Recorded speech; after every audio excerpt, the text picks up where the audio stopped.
Are you not a prodigal son? You are a prodigal son, of course. You are a prodigal son. I am telling you this. You are a prodigal son.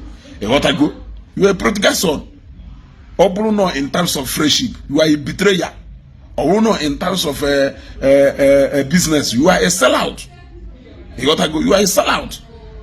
You are an enemy in disguise. It's better you come out clean and them matter for who you are. You will leave MATHIAS. We just say thank you for if you name all this why. Every day I'm a Christian, but what is it you have done to make sure that you clean up the mess? On in what this video, you can metal makana share button. Keto Salomo Disozi. Thank God that Pastor Paul and Ishi apologize to go to this lady, Vera, and this should be an eye opener to the whole pastors.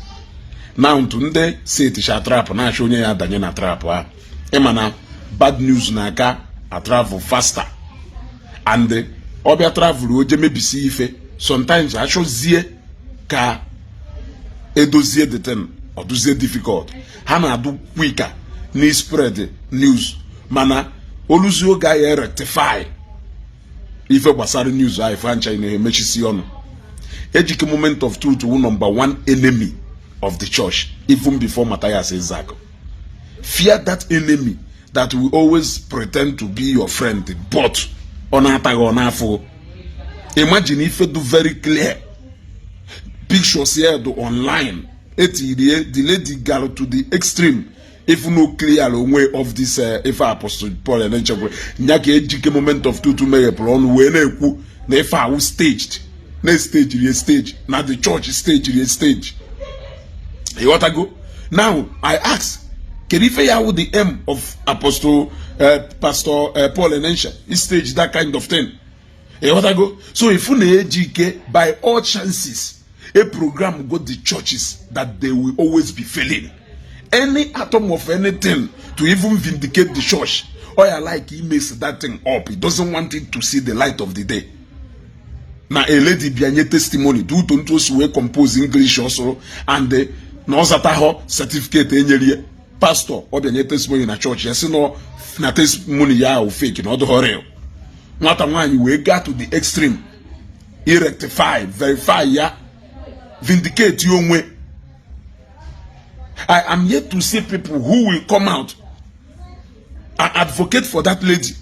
If not for anything, can a lot of people man or that oga ndeni ne du quick e rush out be spread that news. Kita eziokwu pụtara hancha niile anakpona ejike we nwe got ịpụta we bịa na-ekwu na ife ahụ stage ka stage rie no plan ka plan rie na plan odete na plan no script ederede ịghọtana ejike do worse than MATHIAS EJIOFOR and the other people. He is simply doing camouflage ka the whole people ga this center the Monday hama na apia MATHIAS n'isi ịghọtago. He is an enemy of the church in disguise.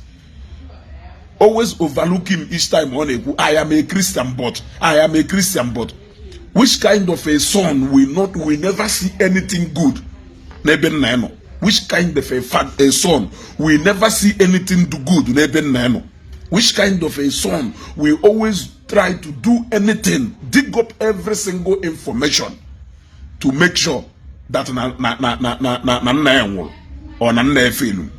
which kind of a son we make friends every single person that is speaking against his father? Then which kind of a son we always like to support people who are trying to close down the lineage of his fathers? Which kind of a son will be proud to always associate and glorify people now try to take away the house of his father? Oblune take away your father's house, where will you find shelter? Which kind of a son will take delight in siding with all those people who want to take away Ndonago? Are you not a prodigal son? You are a prodigal son, of course. You are a prodigal son. I am telling you this. You are a prodigal son. You are a prodigal son. Or in terms of friendship, you are a betrayer. Or in terms of business, you are a sellout. You are a sellout. You are an enemy in disguise. It's better you come out clean and the matter for who you are. You will leave MATHIAS. We just say thank you for if you all this while. Every day I'm a Christian, but what is it you have done to make sure that you clean up the mess? Is it by destructively criticizing the church? All your criticism now destructive one. Yes. All your criticism now destructive one. All the people you make your friends, all the people you make your favorite. One day who to ta no missionary. I am yet to see people who will come out and speak now for this lady because of Ife Melie, Oblu Jonathan, and other people. You are quick to come out. Yeah? That all of you will end in shame. I am only begging the pastors. Une ejis no nwune aka une egbu onwu no nike n'ọkpa. Une ejis no nwune egbu onwu no mma n'ọkpa. Une ejis na aka une egbu onu no ekposhi onwu no. Yes.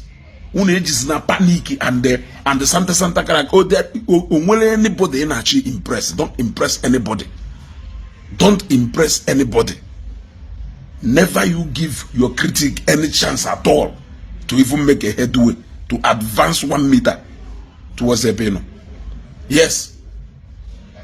Never you ever in any day agree with your enemy whose only aim is to destroy you.